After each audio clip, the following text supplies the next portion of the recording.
Existe um fantasma na máquina. Mas olha, não é um fantasma de ectoplasma e correntes, não. É um espectro bem mais moderno. Um que nasceu em linhas de código e silício. Ele vive escondido, assombrando os sistemas que hoje governam as nossas vidas, bem ali, nos cantos invisíveis da tecnologia que prometeram que ia nos salvar. Essa é a história de um desses fantasmas. A história de uma máquina que foi projetada para curar, mas que aprendeu a matar. Uma máquina chamada Terac 25. Bem-vindos ao canal Cronos e Caos. Choque elétrico, café quente. São essas as palavras que os vivos usaram para descrever o toque do invisível. Pensa nisso. Um feixe de partículas sem cor, sem cheiro, sem som, se movendo quase na velocidade da luz. Isso não é uma queimadura que você sente na pele, entende? É uma violação, no nível atômico. Uma força que reescreve seu código biológico. Uma sentença de morte que é entregue em menos de um segundo. E a máquina? Ah, a máquina. Ela simplesmente dizia que tinha acontecido um erro trivial. Nessa nossa investigação, a gente vai dissecar essa catástrofe. Primeiro, vamos começar lá na sala de tratamento, no exato momento em que a rotina virou puro horror. Depois, vamos explorar a arrogância da empresa, que jurava que um acidente desses era impossível. Vamos rastrear o padrão de negação que permitiu que essa máquina continuasse a sua caçada. E então, só então, vamos mergulhar fundo no código-fonte, no coração digital da escuridão, para encontrar o bug que se tornou um assassino em série. E por fim, vamos ver o que acontece quando o acerto de contas finalmente chega para a tecnologia que resolveu brincar de Deus. East Texas Cancer Center. Sabe, um daqueles prédios anônimos de tijolo bege, onde a vida e a morte são negociadas em salas estéreis, debaixo de luzes fluorescentes. Para um homem chamado Ray Cox, era só mais um dia de tratamento, o nono de uma longa série.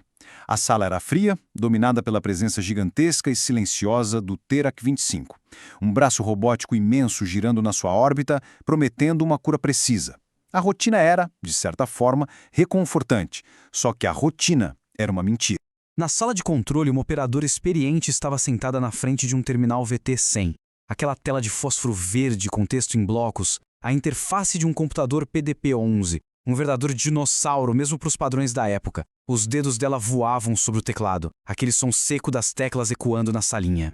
Músculo e memória em ação. Ela digita X, o modo de alta potência, por puro hábito. Opa, percebe o erro. Seta para cima, corrige para E, o modo de baixa potência. Seta para baixo. Enter. Tudo isso em menos de 8 segundos. Uma sequência de comandos tão rápida, tão humana, que o cérebro de silício da máquina simplesmente não conseguiu acompanhar. E na tela, uma mensagem que não queria dizer nada. Malfunction 54. Um erro sem nenhuma explicação nos manuais, só um número. E o pior, o medidor de dose, o dosímetro, indicava que só uma fração minúscula da radiação programada tinha sido entregue. Um erro comum, uma subdosagem.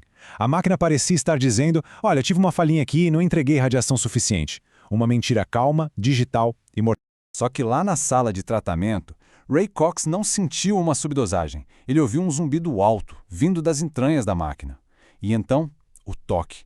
Aquele calor impossível, a sensação de café fervendo sendo jogado nas costas dele. O choque elétrico que o fez pular da mesa. Ele gritou.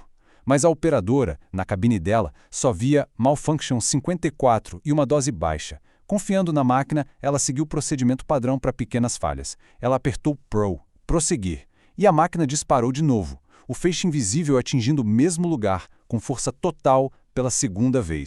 Como é que uma máquina de cura queima um homem até a morte? A pergunta era essa.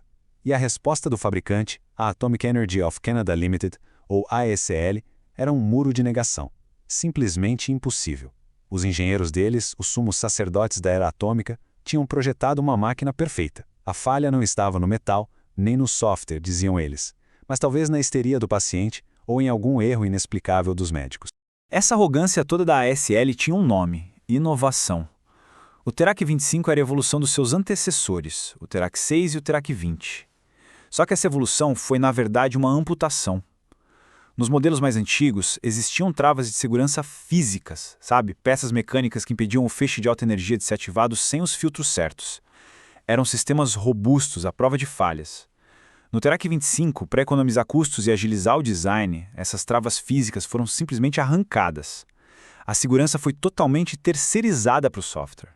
Eles trocaram aço por código, mecânica por lógica, e confiaram que o programa deles, uma coxa de retalhos de código reutilizado de máquinas mais antigas, era infalível. Uma aposta que custou vidas. 20 mil Reds. É um número que não diz muito, né? Então vamos traduzir. 500 Reds, se aplicados no corpo inteiro, matam metade das pessoas expostas. Ray Cox recebeu 40 vezes essa dose. Não no corpo inteiro, mas concentrada num ponto do tamanho de uma moeda nas costas dele. Era uma energia tão, mas tão intensa, que os próprios sensores da máquina, que foram projetados para medir doses de tratamento, foram instantaneamente saturados. Eles registraram quase zero. O feixe era tão poderoso que cegou o único guarda que deveria estar vigiando. E enquanto as células do Ray Cox começavam a morrer, a resposta oficial da ASL a um incidente parecido que tinha acontecido antes em Yakima era essa aí. O dano não poderia ter sido produzido por qualquer mau funcionamento. Os médicos lá em Tyler ouviram a mesma história. Deve ser um choque elétrico, eles sugeriam. Eles se recusaram a acreditar no óbvio porque a empresa que construiu a máquina de Deus dizia para eles que era impossível.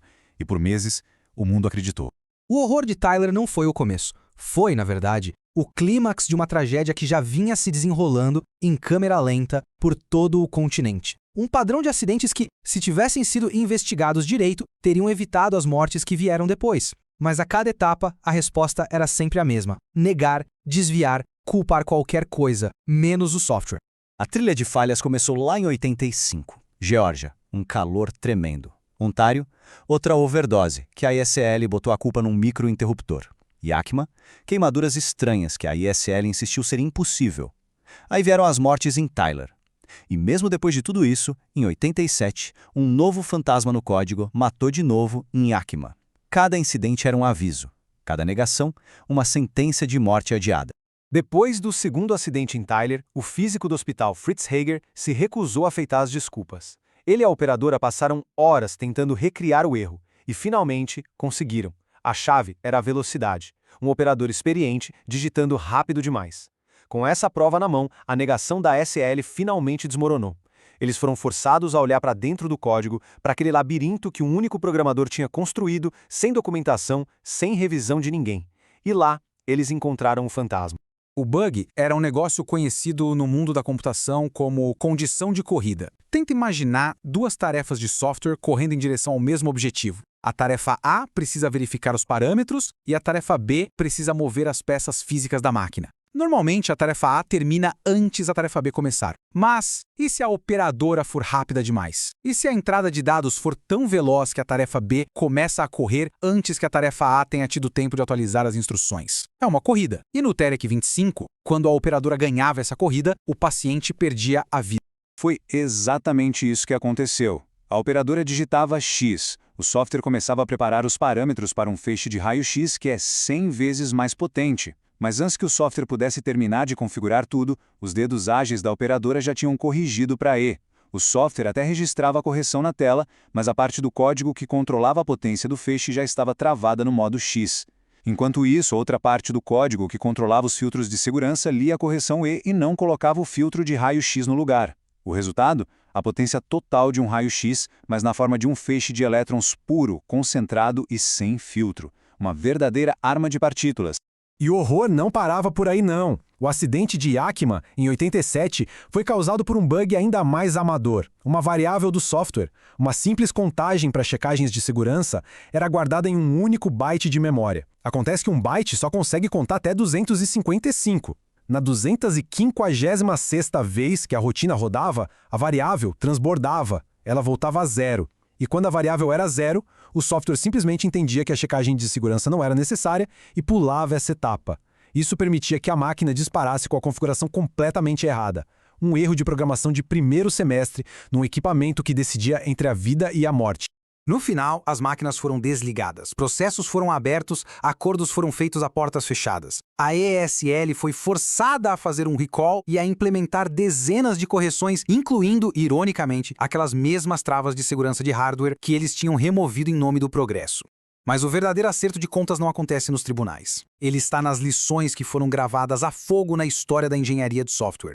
A verdade é que não foi um único bug. Foi um colapso completo do sistema. A arrogância de confiar cegamente no software. A negligência de reutilizar código sem testar direito. A estupidez de remover as travas de segurança físicas. Mensagens de erro que não serviam para nada. Investigações que eram uma piada. Uma cultura que permitiu que um software crítico para a vida das pessoas fosse um show de um homem só. Cada erro desses foi um prego no caixão. O TEREC 25 hoje está num museu. É uma relíquia de uma era mais ingênua da computação. Mas o fantasma dele está por toda parte. Ele está no software que controla os freios do seu carro, no piloto automático do avião em que você voa, no marca-passo que mantém um coração batendo. Milhões de linhas de código escritas por humanos que erram, controlando os sistemas dos quais as nossas vidas dependem. Nós confiamos nele cegamente, assim como aquela operadora em Tyler confiou no monitor dela.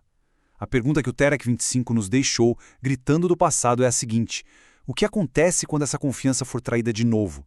E quem vai estar lá para nos ouvir quando o sistema mentir? Se você tem estômago para a verdade, inscreva-se no canal. Eu sou o Dante. Nos vemos na próxima investigação.